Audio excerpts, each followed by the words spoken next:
মুরগির রোস্ট তো কম বেশি আপনারা সবাই খেয়েছেন। আর যদি না খেয়ে থাকেন তাহলে এইভাবে একবার রান্না করে দেখতে পারেন। আশা করি খুব ভালো লাগবে। খুব সহজভাবে এই রান্নাটা আমি আপনাদের সাথে শেয়ার করব। এর জন্য এখানে কিছু মুরগি আমি পিস করে কেটে নিয়েছি। এগুলো খুব বেশি বড় রাখিনি, মিডিয়াম সাইজের করে কেটে নিয়েছি। এর মধ্যে দিয়ে দেব লেবুর রস আর লবণ। তারপর সব কিছু খুব ভালোভাবে মাখিয়ে একটু রেস্টে রেখে দেব। তারপর একে ভালো করে ভেজে নেব। এর জন্য একটা ফ্রাই প্যানে তেল গরম করে এর মধ্যে এই চিকেনের পিসগুলো দিয়ে দেব। তারপর একটা ঢাকনা দিয়ে ঢেকে 10 মিনিট মতো ভেজে নেব। আপনারা চাইলে এখানে চিকেনের পিসগুলো বড় করেও কেটে নিতে পারেন। এটা একটু সময় নিয়ে ভেজে নিতে হবে। আমার এখানে ভাজা হয়ে গেছে। এই অবস্থাতে আমি এগুলো তুলে নেব। তারপর সবগুলো আমি একইভাবে ভেজে নেব।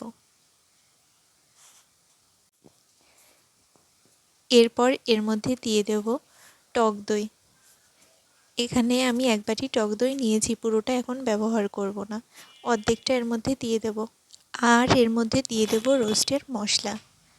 তারপর সব কিছু হাত দিয়ে খুব ভালো করে মাখিয়ে রেস্টে রেখে দেব 1 ঘন্টার জন্য। এখানে একটা মশলা বেটে নেব, শাহামরিচ, শাহজিরে আর কাজু বাদাম, এই তিনটে একসঙ্গে বেটে নেব। তারপর একটা কড়াইতে তেল গরম করে এর মধ্যে দিয়ে দেব পেঁয়াজ কুচি আর দিয়ে দেব খুব সামান্য একটু লবণ। তারপর পেঁয়াজের কালারটা চেঞ্জ হয়ে আসলে এর মধ্যে দিয়ে দেব হাফ চা চামচ পরিমাণ চিনি। এই চিনি দেওয়ার কারণে পেঁয়াজগুলো অনেক সময় ক্রিস্পি থাকবে আর কালারটাও ভালো আসবে। পেঁয়াজের কালারটা এরকম হলে এগুলো তুলে নেব। এর থেকে বেশি ভাজতে গেলে পেঁয়াজগুলো পুড়ে যাবে।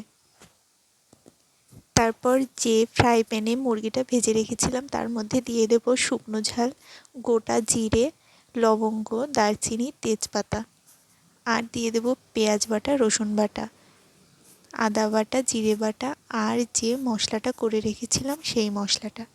তারপর একটু জল দিয়ে মশলাটা কিছু সময় কষিয়ে নেব।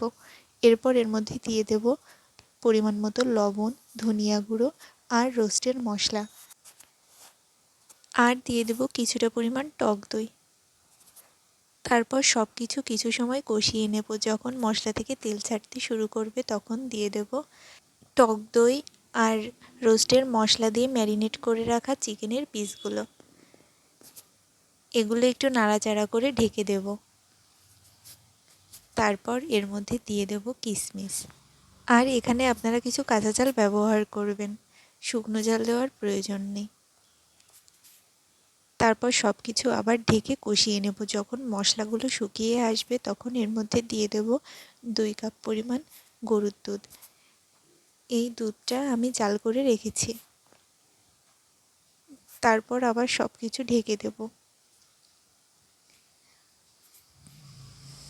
এরপর দিয়ে দেব 6-7টা কাঁচা ঝাল আর যে পেঁয়াজটা ভেজে রেখেছিলাম সেই পেঁয়াজগুলো উপর থেকে দিয়ে দেব।